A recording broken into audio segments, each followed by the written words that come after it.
या देवी सर्वभूतेषु नौ दुर्गा रूपेण संस्थितः नमस्तस्यै नमस्तस्यै नमस्तस्यै नमो नमः।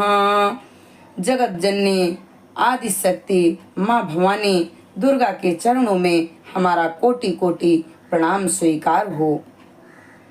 जय माता दी दोस्तों, सरिता ज्ञान गंगा में आप सभी का स्वागत है। आइए हम दुर्गा सप्तशती के 6वां अध्याय का पाठ प्रारंभ करें।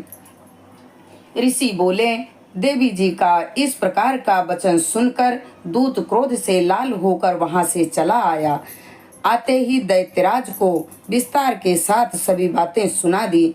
दूत के वचन सुनते ही दैत्यराज क्रोध से भर गया। दैत्यों के सेनापति धूम्रलोचन से बोला, हे धूम्रलोचन, तुम देर मत करो, अपनी सेना के साथ वहां जाकर उस दुष्टा को केसों से पकड़कर बलपूर्वक घसीटते हुए यहाँ जल्दी ले आओ। उसकी रक्षार्थ यदि कोई दूसरा वहां उपस्थित हो, चाहे वह देवता, यक्ष, गंधर्व कोई भी हो, उसे मार डालो। ऋषि बोले, आज्ञा पाते ही वह धूम्रलोचन असुर 60,000 असुरों की सेना लेकर शीघ्र चल पड़ा। वहां पहुंचकर उसने हिमालय पर विराजमान देवी को देखा और ऊंची आवाज से बोला, अरे शुंभ निशुंभ के पास चल। यदि अभी भी प्रसन्नता पूर्वक मेरे स्वामी के पास नहीं चलेगी तो स्मरण रख, तुझे बालों से पकड़कर घसीटते हुए बलपूर्वक मैं ले जाऊंगा। देवी बोली, इसमें संशय नहीं कि तुम्हें दैत्योश्वर ने भेजा है। तुम स्वयं भी बलवान हो, बड़ी भारी सेना भी साथ में लेके आए हो। इस प्रकार की दशा में मुझे बलपूर्वक ले चलोगे तो फिर मैं तुम्हारा क्या कर सकती हूँ। ऋषि बोले, जब इस प्रकार का उसे उत्तर मिला तो धूम्रलोचन असुर देवी की ओर दौड़ा। तब तो देवी अंबिका जी ने हुंकार के शब्द से उसे भस्म कर दिया। फिर तो असुरों की क्रोध में आई बड़ी सेना तथा अंबिका जी ने एक दूसरे पर तीक्ष्ण बाण, शक्तियां, फरसे आदि बरसाने आरंभ कर दिए। इधर देवी जी का वाहन सिंह भी कुपित होकर भयंकर नाद करता हुआ अपने बाल फटकारता हुआ असुरों की सेना पर उछल पड़ा। उस सिंह ने कुछ असुरों को पंजों की मार से एवं कुछ एक को अपने जोबड़ों से तथा कई एक महाअसुरों को नीचे पटक कर होंठ की दाढ़ों से विदीर्ण करके मार डाला। कितने एक दैत्यों के केसरी ने नाखूनों से पेट फाड़ डाले।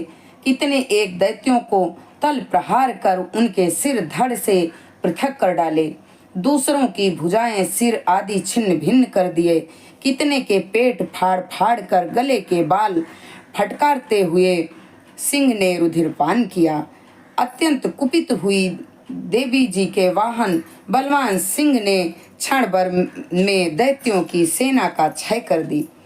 देवी जी ने उस असुर धूम्रलोचन को मार डाला। देवी के वाहन सिंह ने भी सारी सेना का क्षय कर दिया। शुंभ ने जब यह सुना तो उसके क्रोध का पारा चढ़ गया, उसके होंठ कांपने लगे। झट शुंभ ने चंड मुंड दोनों असुरों को आज्ञा दी, हे चंड तथा मुंड, तुम दोनों बड़ी भारी सेना लेकर वहां पहुंचो। उसे जल्दी से यहाँ लाओ।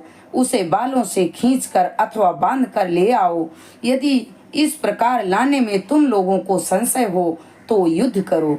सभी प्रकार के अस्त्र शस्त्रों से सारे असुर मिलकर उसे मार डालो।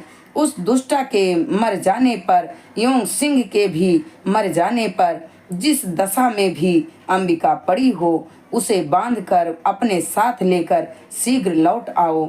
इति 6वां अध्याय संपूर्ण। ये धूम्रलोचन वध नामक 6वां अध्याय यहाँ पे संपूर्ण हुआ। माता रानी के चरणों में हमारा कोटि कोटि प्रणाम स्वीकार हो। जय माता दी।